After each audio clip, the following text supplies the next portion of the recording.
I was Albert's producer, and I wrote some of the songs he sang, and we were friends.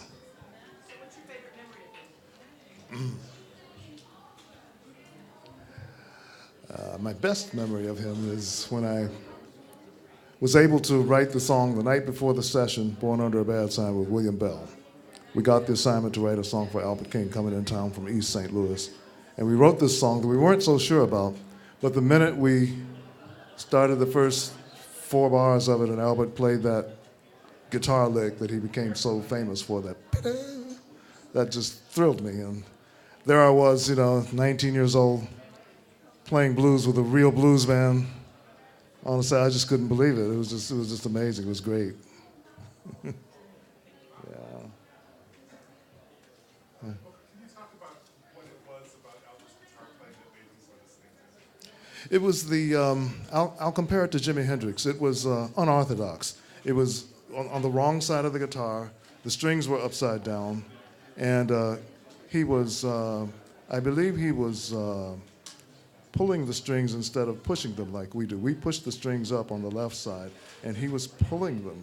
And so his approach was totally different.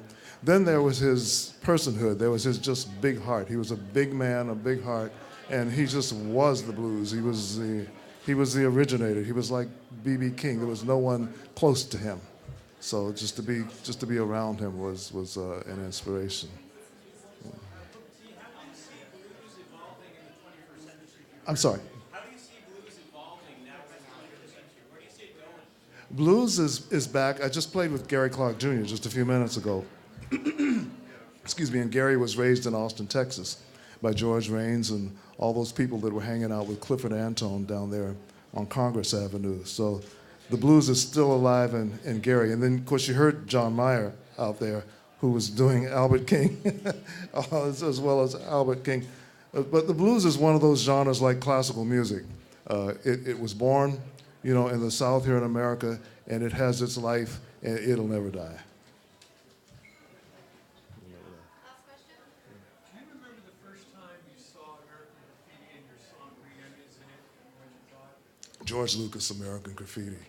That was such a special moment for me, and that changed my fate and my future as far as having my music in films, because that was such a dynamic moment there with the cars and the chase and Green Onions. And I never imagined Green Onions would be used like that, but that was such a an insightful use by George Lucas. Yeah, I do remember that moment.